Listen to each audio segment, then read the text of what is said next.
Hello po, sa araw po na to ay tatalakayin natin ang verse na Marcos.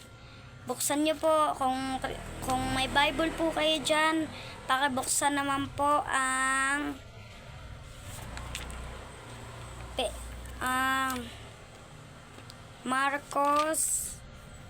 Marcos 2:10. Ay 2:5 po, 2:5, nagkamali lang po. 2:5. Marcos. Dito po yun sa Bagong Tipan. 44.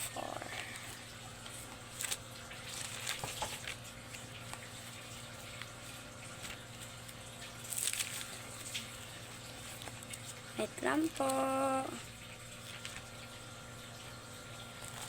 Ayan.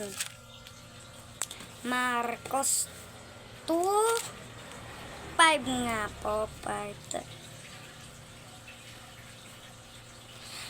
Dito po sa Marcos 2:5, mababasa po natin, nang makita ni Jesus kung gaano kalaki ang kanilang pananampalataya, sinabi niya sa paralitiko, "Anak, pinatawad na ang mga kasalanan mo." Ang ano po rito, ibig sabihin, mahaba po kasing kwento, kaya nga lang po, kailangan po natin ikwento. May isa pong paralitiko. May mga kaibigan po sila. Nalaman ng mga kaibigan nila na nandun sa pangalanan, basta doon na lang sa bayan. Yan. Nalaman nila na nandun si Jesus. Kaya pumunta sila, at sa dami nga ng tao, hindi nila na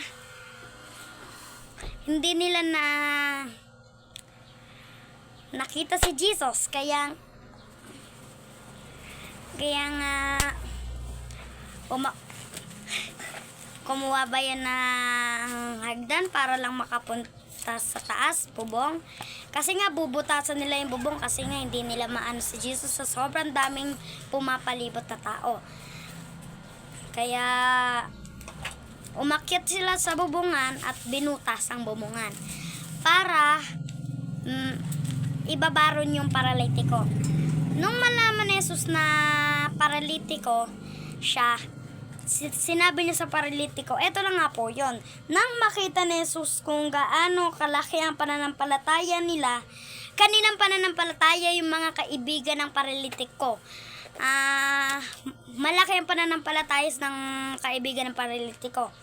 Kaya sinabi niya sa paralitiko, ganito po ang sabi niya, "Anak, pinatawad na ang iyong mga kasalanan.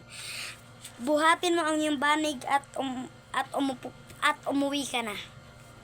Yan. Amen. Sabi po rito, kung gaano kalaki ang pananampalataya, papagalingin ka ni Jesus. Kasi nakita ni Jesus yan eh. Ito pa po ang sabi ng mga guro ng law. Bakit isa tong kalapastangan sa Diyos? Kasi nga raw, 'di ba, ang Diyos, paniniwala nila, ang Diyos lang nagpapaano. Totoo naman. Pero sinabi ni Jesus, may kapangyarihan na magpatawad ang anak ng tao. Amen. Sa susunod na natin pag-usapan yung Levitico 25 verse 25 chapter 25 verse 23 hanggang 24 na. Nang narinig ni Jesus yun, nagalit siya kasi nga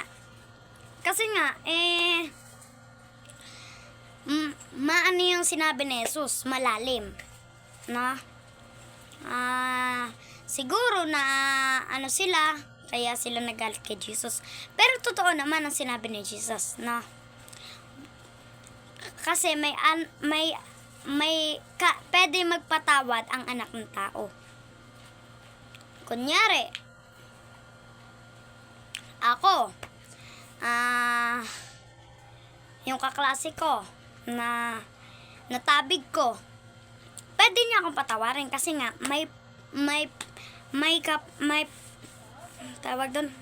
pwedeng magpatawad ang anak ng tao. Amen.